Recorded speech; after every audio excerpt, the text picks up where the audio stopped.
Well, I've wasted the last few days playing this game, so I may as well actually talk about it. As someone who pre-ordered the collector's edition of Assassin's Creed Mirage, I mean, of course I did, why stop now? I was caught by surprise to find that this isn't actually a full price £70 AAA game. It's a glorified standalone DLC for Valhalla, which makes sense given that that was the initial plan for it. Until the idea blew up from Eivor goes to the Middle East and does something to, hey, you think we should actually give some backstory to the super important other character introduced in that game? Oh yeah, by the way, there's going to be some pretty big spoilers for Valhalla to come, so maybe don't watch this if you haven't played that yet. And so we ended up with this £45 full-fledged release instead. So compared to the prices back on the 360 when AAA games were about 40 quid, this would sell for about 25, which wouldn't be too bad. But is there enough in there to justify selling it for 45 quid? 5 quid more than any of the 360 games would have cost at launch?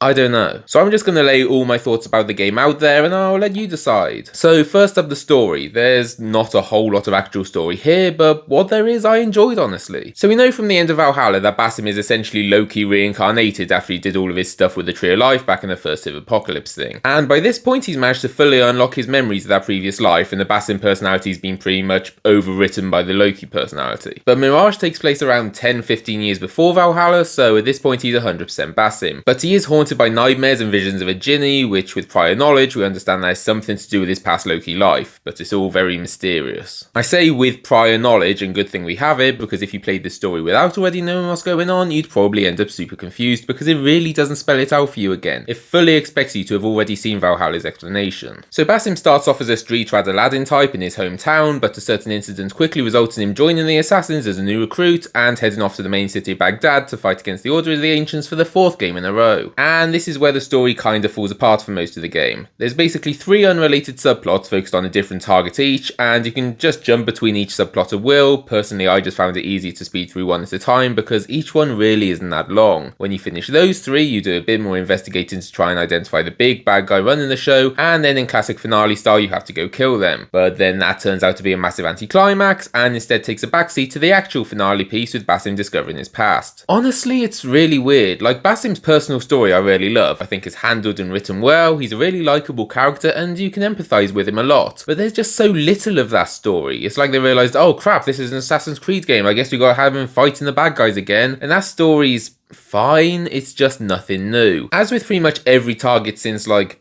Unity, I don't really remember a single one of them because we haven't had the time to build them up. It's pretty much just a couple missions each and that's it. Compare that to AC2 where there was a new target or two every sequence and we had the entire sequence building up to their deaths, showing all the ways they're awful and all the things they're doing, as well as our plans to take them down. Here it's like, oh look, this man has slaves and he treats them badly and he's even killing some of them. Okay, you can kill him now. And you're like, oh okay, cool then. Didn't I already do this in Origins though? A big chunk of the marketing for Mirage was saying it was going back to basics, taking place in a smaller city like in the earlier games rather than a massive empty country like Origins through Valhalla, to make it a shorter, more narrative driven game. But I don't think that flies for me. Obviously, like I said, it's not that narrative driven, it's basically just these people are bad, kill them, with a good Basim story scattered around it. And again, like I said, what story there is short as hell. I completed this entire game in less than 30 hours. That's 100% completed, all achievements unlocked, and I take my time with these things, I don't rush it at all. Sure, I played it non-stop, but I'm definitely no speedrunner. According to How Long to Beat, Valhalla's story alone takes around 60 hours to beat. For Mirage, it's 12.5. Full completion, 144 hours for Valhalla versus 23.5 for Mirage. You thinking this sounds worth half the price yet? Okay, maybe that's not fair. A lot of people's complaints are about the padding in the recent games. Not sure if you can still use that excuse when even the story is 4 times as long, but whatever. Let's compare it to the earlier games too. Yeah, it's not looking too good, is it? Then on to the smaller city part. I'll admit it, I really liked Baghdad. I think they did a great job of replicating a place that nobody really has any idea of what it actually looked like back then. And it looks beautiful and feels really authentic to me, but there's not much to it. It's a small city surrounded by a whole lot of wilderness that contains all. In terms of map size, it probably is pretty on track with the maps found in, say, AC1 or 2. Only problems being that A, in the case of 2 more than 1, there is so much more to do packed into that city compared to Mirage, which doesn't doesn't really have much at all. I'll touch on that stuff properly in a bit. And B, those games both have more than one city. AC1 had the hub zone of Masyaf alongside the main areas of Acre, Damascus and Jerusalem, all of which were split into 3 different districts each, and the Kingdom map linking it all together, which also had stuff to explore and collectibles to find and stuff. And yeah, the cities didn't really feel too different, especially with that old blue filter they're all drowned in, but it was still more to explore than say if the entire game took place in Jerusalem. Then AC2 blew that out of the water with a vastly different and incredibly memorable and true to life maps of Florence, Venice, San Gimignano, Forlì, plus the hub zone of Monteriggioni. Compare that to here where it's upper class inner city of Baghdad, maybe slightly lower class but barely noticeable outer city of Baghdad, and then the wilderness, which is basically the desert from Origins with the occasional desert village scattered around. Like, it's painfully lacking in retrospect even compared to AC1, which came out almost 16 years earlier. Visually it's pretty enough, again it's the exact same engine as the last few games, so you're not going to see stuff that different to what we already have. The new models and stuff are fine. Obviously there's reused assets around the place, some buildings from Valhalla, probably more than I realised, plus the desert areas are probably 90% straight from Origins. The main attractions are very well done as always, be it the mosques and other big intricate buildings like that, they're all absolutely beautiful, or the other sort of buildings like the prisons, palaces, markets, the bazaar, they've all clearly had a lot of time and effort devoted to making them perfect, and they're a lot of fun to explore. Graphically, I've seen reports of people saying the motion blur and chromatic aberration make the game unplayable. Personally, as someone who's usually super sensitive to that sort of stuff, I don't know what they're talking about. I didn't notice it at all, but maybe it's to do with how you're seeing it, like screen size, distance from screen, I don't know. I'm sure they're being honest that they did suffer with it, but it never happened to me. In terms of gameplay, what is there? Well, like I said, the main story itself is basically just the Order of the Ancients gameplay ripped straight out of Origins, but in the most bare bones way possible, not fleshed out anywhere near as much as the other games in terms of like working out the clues on your own time. It's basically all confined to what happens in the missions. Marketing really pushed about it being a return to form in terms of stealth gameplay, didn't they? Like how they made Basim weaker, so you'd have to stick to stealth more. So how'd that turn out? Well, it starts off great. You can sneak around fine, and you do feel pretty weak, like you can't take too many hits, so you probably will start off being as stealthy as you possibly can. The stealth tools introduced are fun. You got the old classics like throwing knives to take out enemies from a distance, blow darts to put enemies to sleep, firecrackers to distract enemies, smoke bombs to obscure their vision or leave them vulnerable, and then traps to knock them down. And it is fun messing around with them, but for the most part, stealth is purely an option. And once you've upgraded your equipment a little, it's usually a much slower and more tedious option with no extra payoff. The combat system is incredibly basic. Enemy flashes yellow, press parry button then fight back. Enemy flashes red, dodge them then fight back. There's really not much more to it than that. The enemies aren't that varied. There's the bigger guards who wear armor, so you have to hit their back to do damage, and max notoriety, you'll have to fight a special enemy who's faster and harder to parry and dodge, but once you get used to it, they're really no trouble at all. You can explore pretty much the entire map from the time you finish the tutorial and enter Baghdad. There's gear chests scattered around the map just like the earlier games, but unlike those where there's a unique piece of gear in each, with each gear set comprising of like 5 or 6 parts, here there's basically 5 or 6 armors where each is like a whole thing instead of being in pieces, and each can be upgraded 2 times, as is the case with a similar number of both swords and daggers you also find in these chests.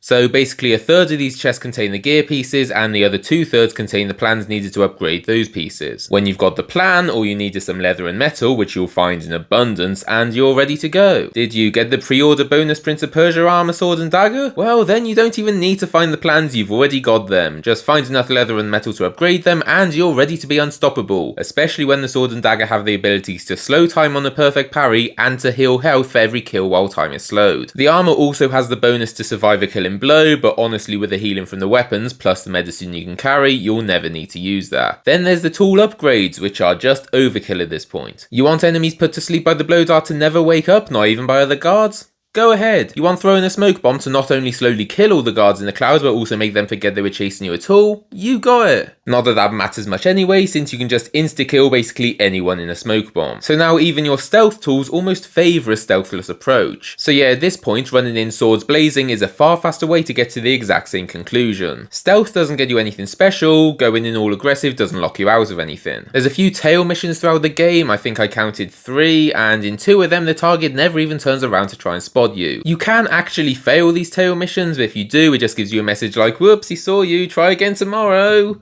We've got the black box missions back again, now we're first introduced back in Unity, but they're so much easier here. In the earlier games, you actually had to be super stealthy if you wanted to make it to the special location necessary for the fancy assassination scene. Here, basically, every assassination takes part in its own linear section, so you can go absolutely ham on all the other bad guys before that point. Then when you get into the special area, so long as you don't go rogue and attack a guard for no reason, you'll be absolutely fine. Apparently the target didn't hear you kill like 20 of their men and said the alarm bell ringing right outside their door. So yeah, you can definitely play stealth if you want to, and it is pretty fun, but it's definitely not as enforced as the marketing would have you believe. And they've definitely not made the dumb AI any smarter yet. One time I was sword fighting a guy literally a meter behind another guy who was sat on the ground, and he didn't hear a single thing. It's amazing, honestly. Talking about the marketing having you believe stuff, how about the parkour, huh? Just like old times, right? Well, honestly, yeah, I liked it, but that's not saying much. It's basically the exact same system from the last few games, but thank God they've sped it up after the slog that was Valhalla's parkour. Almost like Vikings covered in armor on the best idea for an Assassin's Creed protagonist or something. But yeah, it feels far more fluid here. They've instituted some new moves like rolling over some tables or whatever. It doesn't come up that often, but it's cool when it does. Just like those pole vaulting things that had so much focus thrown on them in the trailer, whereas throughout the entire game, I used one once in the tutorial section where it's basically spoon-fed to you. I saw maybe 2 or 3 other poles throughout my entire playthrough, and never where I actually wanted to use them. They're basically the springboards from the Assassin's Creed 2 DLC. They're definitely there, but my god, you won't be getting much use out of them. Same as the scaffoldings, you can knock down again like how the hook blade could in Revelations, but there's an achievement for knocking down 20 of them. I pulled down every single one I found during the story and still had to hunt down a fair few at the end of the game. They're so sparingly scattered around, you'll never actually find one when you're being chased. Not that you will ever actually need to use one. The chases only ever last a few seconds before they give up. They're definitely not like the early games where they'll hound you down for minutes until you find a hide spot. Hell, just kill the 2 or so guys chasing you and that'll immediately end the chase anyway. But anyway, back to the parkour. Yeah, in general, I like it. I've seen people accusing it of being super clunky and hard to play with, but I don't really think it is. Sure, I had a couple instances of him getting stuck on something or doing something else instead of what I wanted, but really no more so than any other game in the series. But for me, it actually makes you feel like a lean, agile assassin again, which is great and definitely what was missing in the last game. Honestly, thinking about it, this is the first time you've even played a real hidden one since Origins, and you don't even officially become one of them until the end of that game. So what about side content? Well, again, there's not much. We've got contracts, which basically fall under the categories of kill someone, protect someone, tail someone, or steal something. Each one has its own challenge, like stay undetected or take no damage, which award a few more bonus upgrade materials, which are useful at the start of the game, but by the end aren't worth it at all. And again, you'll probably end up deciding, okay, there's no point actually being stealthy in this stealth mission, I'm just going to run in and complete it in 1 minute instead of spending 10 trying to be smart. For some reason, some of these contracts award specific gear parts and upgrades you can't find in the chests, but really this gear isn't any better than the others, which is especially weird since the final gear contract becomes available pretty much right at the end of the story. Those strange little untracked side missions are back again from Valhalla, where you have to actually listen to the quest giver and work it out for yourself instead of being handheld by the prompts. And they were fun, but there weren't really many of them at all. There was like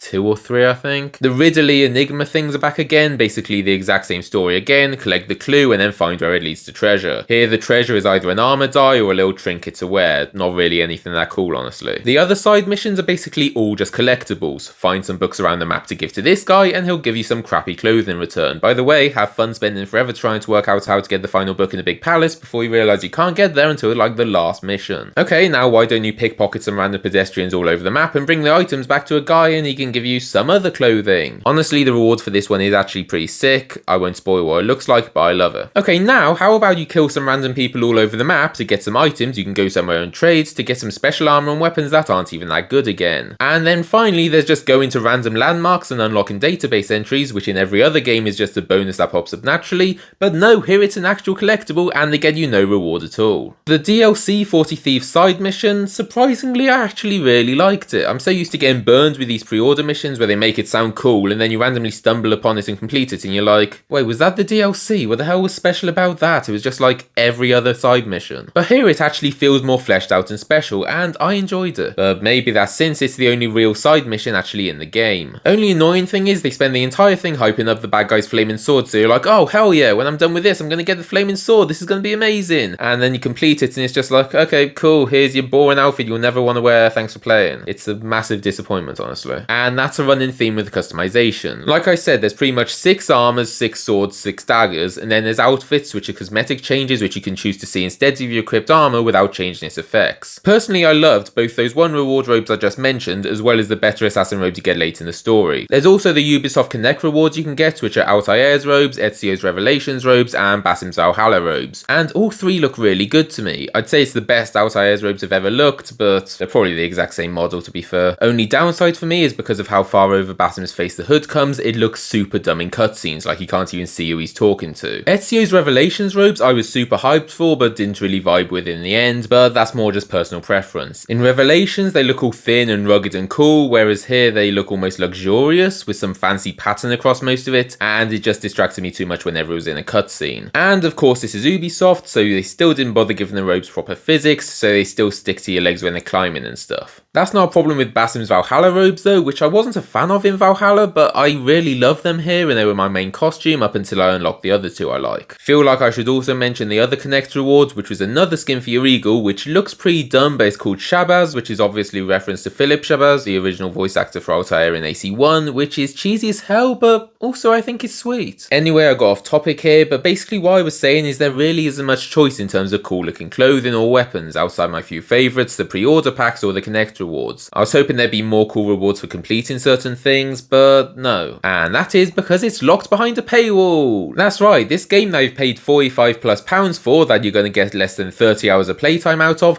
they're still going to try and rinse you for more cash just for you to look cooler for the short time you're playing it. There's currently 4 cosmetic packs available to buy for a total price of £32, plus a map pack you can buy for £4, despite the fact you can also get the same maps in-game for some easily obtainable in-game currency. So that's over 70% of the original cost of the game, and this will get you 6 unique outfits, 6 unique weapons, 1 unique outfit dye, and a unique skin for your bird and horse. Because why let you unlock cool things when you can just pay for them? The best type of microtransaction, the one in a paid game that you can't even work to unlock if you tried. And you're probably thinking, oh well, I'm sure it'll be like Redders or the other store in Odyssey, where you can do daily or weekly missions to get cash you can then spend in the store to get these items without having to pay real money for them. Well nope, no sign of anything like that here, so if you're especially desperate for that one costume, hope you're willing to pay £12 for it since you can't even buy it separately. I know Ubisoft are famous for their money grabbing, but this is ridiculous. Well, this is an Ubisoft game, I'm sure it's packed full of bugs, right? Well, believe it or not, I didn't find too many. But the frame rate drops are pretty atrocious. Playing on Series X after having to wait an hour and a half for the massive current gen upgrade to install, it was still really bad. I don't think I ever experienced it during gameplay itself, but cutscenes really suffered with it for some reason. I don't know if it was trying to load too many people or too much detail at once or something, but it was bad. In terms of actual bugs though, most annoying was when I jumped through a window and instead of landing on the thing the other side of the window, I got wedged in between that and the wall, and I had to reload a save to escape. There's one set of steps on the map you can't walk up normally because there's a slight gap with a black void inside you gotta jump over. Like nothing game breaking, but enough to break immersion. Had a dead guy start asserting dominance, had a potion vial slowly fly up to the heavens, had one full on crash which restarted the game instead of kicking me back to the Xbox home, which I'm not sure has ever happened before. And then there's just annoying little bits like the shop vendors refusing to speak to you half the time and then you have to hit them with your sword just to reset them. I know that sounds like a lot, but honestly I think for a Ubisoft game at launch it was surprisingly stable. So yeah, there you have it, a glorified standalone DLC which costs more than the original games did and has far less area to explore, far less side content to enjoy, all in the name of the story, of which there's also far less to experience. And yet all of this said, I still really enjoyed it. It's really just the price that's made me be like, is this actually worth it? A lot of people online seem to think not. I saw an article saying about it being like the 3rd lowest rated Assassin's Creed game ever, and I'm conflicted about that, because for all intents and purposes it is a standalone DLC at a cheaper price and so naturally has less content, so it wouldn't seem fair to rank it against their full main series releases, and yet they still chose to market it as a full game, so really they kinda made their bed right then and there. I really did enjoy Mirage, it never felt like a full game, but it was a quick little taster of the series while we wait for Red, whenever that finally releases. And it was really refreshing to actually play as an assassin in a guild again. We haven't really played as an actual assassin since Syndicate 8 years ago, and haven't really felt like we were actually part of a larger guild since the Altair and Ezio days, so it did feel nice to me. I just wish they hadn't approached it the way they did. Either market it as what it is, not a full game, just a little side story giving more backstory which may or may not be good to know down the line, since I assume we're seeing more of Basim down the line, unless they delegate that story to a comic again. But don't feed us all the crap about it being scaled down to focus on story or whatever, when that clearly isn't the case. I think a big part of the problem is people just felt lied to about what they got. In my opinion, I really think they could have made a full game out of this, incorporate a story actually more personally connected to Basim. That's what people are really here for, the personal connection, not the assassin/hidden ones versus Templars/Order of the Ancients fight for the 100th time. AC1, sure, Altair was just a stoic guy doing a job, but after that, Ezio, Connor, Edward, Arno, Bayek, Cassandra, Eivor, their stories were more about them than just killing people who had nothing to do with them. I can't even remember what Syndicate's plot was, honestly. Something tells me it's the same reason as this game. But Mirage did have a strong Basim story in there. It was just pretty much thrown to the side for 90% of the game and only really addressed at the beginning, end, and a little bit after each main assassination. It just feels like you're playing a generic story that's accidentally overwritten the main story. People complained about too much random inconsequential stuff scattered around the last few games, but that doesn't mean just don't have any other real side missions in the game. Hell, even Assassin's Creed 1 had races. Mirage has one race as part of one of the contracts where you don't even have to win, you'll just get a few more materials if you do. You're gonna hype up the parkour and stuff so much and then don't put in anything else to actually make the most of it. It just feels kinda lazy, honestly. Just look at AC2, it had the races, the beat up events, the courier missions, the contracts that actually took some effort to beat, and the Assassin's Tombs, which I still miss and wish they bring back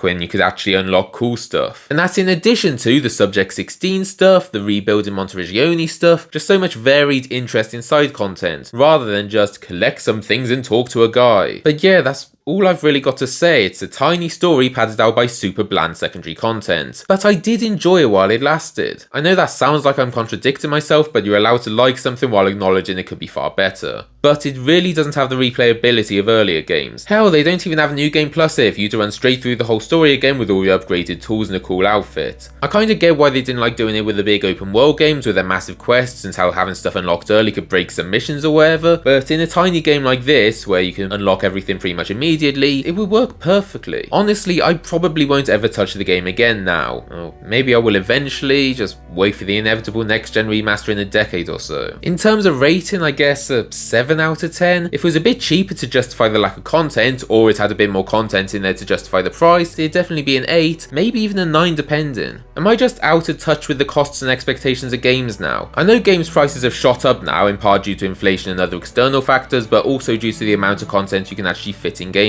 now. But spending more than the cost of an Ezio game on something with, I'd say, far less than half the amount of decent content definitely doesn't vibe with me. You've got a small map, which definitely isn't overwhelming, so that will please the people who complained about that, but then they just didn't really give us anything to do with it. A tiny story and some bland collectibles with mainly unimpressive rewards. So yeah, that's my thoughts. This is my first time doing any sort of game review, so I'm not sure how it will turn out. I didn't go around recording a bunch of footage to use because honestly I didn't really decide to even talk about it until near the end of the gameplay, where I was like, okay, I've spent the last few days playing this non-stop instead of editing a video, maybe I should actually make it worth it. So I'm not going to do my normal amount of editing for this one, so if you manage to last through this long, it's pretty much just me talking to the camera, getting progressively redder, with pretty much nothing flashy on screen, then thank you. If you like this video, please like, comment, subscribe. If you didn't like the video, please still comment, give me feedback, tell me what you disagree with me on. Remember, I did really like the game, I'm just not sure it was worth the price. And I get a distinct impression it won't be long at all before that price comes tumbling down. I might do more game related videos in future, I really don't know, maybe see how this one turns out. But until then, I should probably get back to editing my other video because I really distracted myself with this last week. So,